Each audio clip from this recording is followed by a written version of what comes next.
দেশে চলন্ত সিঁড়ির একমাত্র ফুটওভার ব্রিজের অবস্থান বনানীর কাকলিতে, কিন্তু বেশিরভাগ সময় এর সিঁড়ি বন্ধ থাকে। ব্রিজটি দেখভালের জন্য ৩ জন থাকলেও নানা অনিয়মে চাকরি ছেড়েছেন ২ জন। কর্মকর্তা বা সাংবাদিক এলে সিঁড়ি চালু করে দেন বাকি একজন। বন্ধ থাকে, কারণ গেলে বন্ধ থাকবো। পাশেই ব্রিজ, কিন্তু তারপরেও জীবনের ঝুঁকি নিয়ে রাস্তা পার হয় মানুষ। কেউ কেউ আবার ব্যবহার করে ফুটওভার ব্রিজ।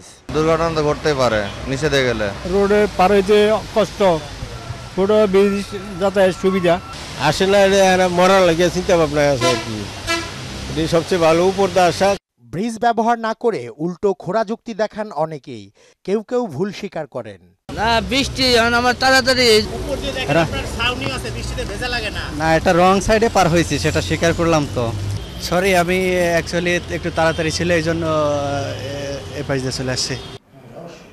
শহরে আরও কয়েকটি চলন্ত সিঁড়ির ফুটওভার ব্রিজ স্থাপনের পরিকল্পনা রয়েছে জানিয়ে ঢাকা উত্তর সিটি কর্পোরেশনের প্রশাসক জনসচেতনতা বাড়াতে গণমাধ্যমের সহযোগিতা কামনা করেন।